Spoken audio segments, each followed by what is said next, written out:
Assalamualaikum warahmatullahi wabarakatuh. Ketemu lagi dengan Atik and Channel.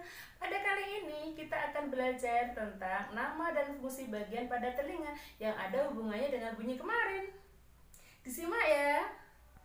Telinga kita bisa mendengarkan bunyi bagaimana ya? Untuk itu kita akan belajar mengenai bagian-bagian pada telinga. Pada bagian telinga terbagi menjadi 3 bagian. Yang pertama adalah bagian telinga luar, yang nanti ada 3, kemudian bagian telinga tengah dan bagian telinga dalam. Lebih lanjutnya simak materi berikutnya ya. Anak-anak, perhatikanlah gambar berikut ini. Pada gambar berikut ini diterangkan bahwa 3 bagian telinga yang tadi kita sebut mempunyai bagian-bagian sendiri. Yang pertama, telinga bagian luar. Ternyata ada 3 bagian, yaitu daun telinga, lubang telinga, dan liang telinga. Sementara telinga bagian tengah juga terdapat 3 tulang pendengaran, kemudian kendang telinga dan saluran eustasius. Sementara yang telinga bagian dalam terdapat 3 bagian juga, yaitu 1. 3 tulang saluran setengah lingkaran, kemudian tingkap corong dan tingkap oval, serta koklea yang berisi cairan limfa untuk menggetarkan syaraf. Yuk kita bahas satu persatu pada bagian-bagian telinga serta fungsinya. Pada telinga bagian luar, yang pertama adalah daun telinga. Daun telinga berfungsi untuk menangkap getaran suara dan mengumpulkan serta mengarahkan getaran suara menuju ke lubang telinga. Pada lubang telinga berfungsi untuk memasukkan suara ke liang telinga, di mana fungsi daripada liang telinga adalah menyalurkan getaran suara menuju ke selaput gendang telinga. Suara diterima oleh gendang telinga merupakan bagian telinga tengah, yang fungsi daripada gendang telinga adalah menerima getaran suara dari daun telinga dan meneruskan getaran bunyi ke tulang pendengaran. Setelah suara ditangkap oleh gendang telinga, maka akan diteruskan ke 3 tulang pendengaran. Pada 3 tulang pendengaran terdapat 1 tulang martil, tulang sanggurdi, dan tulang landasan. Di mana fungsi daripada tulang pendengaran adalah 1. Menerima getaran dari selaput gendang, 2. Memperkeras bunyi. Pada saluran eustasius adalah saluran yang menghubungkan rongga telinga tengah dengan faring. Apa itu faring? Faring adalah penghubung rongga mulut dengan kerongkongan. Kemudian fungsi daripada saluran eustasius selain penghubung adalah untuk menjaga tekanan udara di telinga tengah dengan rongga mulut. 3 saluran setengah lingkaran ini berfungsi untuk mempertahankan keseimbangan tubuh kita.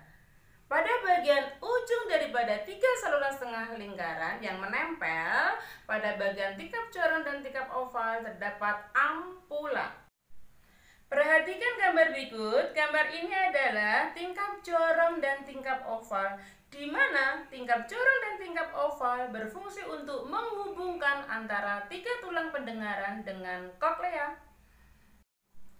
Perhatikan gambar yang mirip dengan rumah siput ini disebut dengan koklea. Adapun fungsi daripada koklea adalah menerima dan meneruskan getaran bunyi ke syaraf pendengaran. Pada bagian koklea ini berisi cairan limfa, di mana jika koklea bergetar, cairan limfa bergetar, maka syaraf pun ikut bergetar.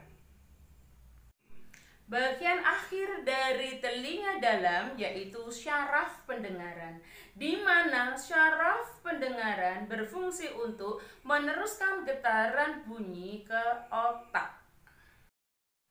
Lantas, bagaimana ya manusia bisa mendengarkan bunyi?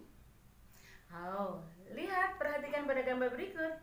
Di sini dijelaskan bahwa ada sumber bunyi, kemudian dikumpulkan dan ditangkap oleh daun telinga, dimasukkan ke lubang telinga, disalurkan ke liang telinga, ditangkap oleh gendang telinga, lanjut lagi masuk ke 3 tulang pendengaran.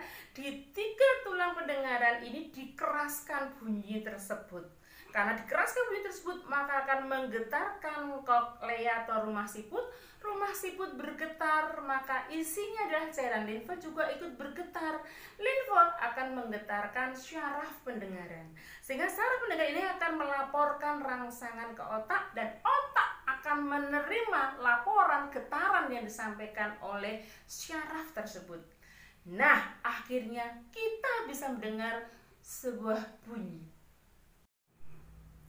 Apakah manusia bisa mendengarkan semua bunyi?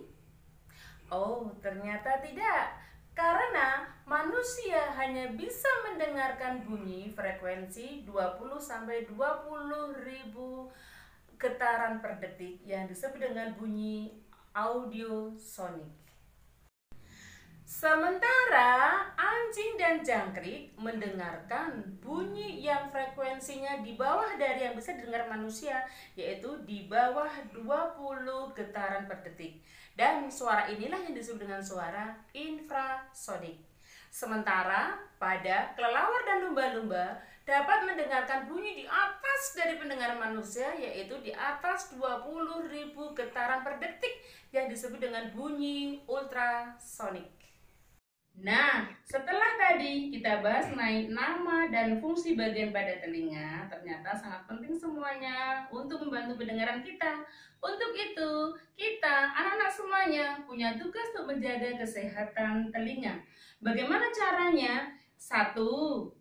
Rajin membersihkan telinga, bisa menggunakan sapu tangan dengan air hangat. Yang kedua adalah hindari mengkorek telinga dengan benda tajam atau apapun juga.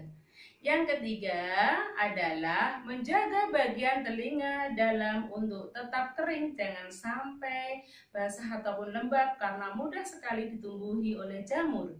Yang keempat, jika ada suara yang sangat keras, maka yang kita lakukan adalah 1.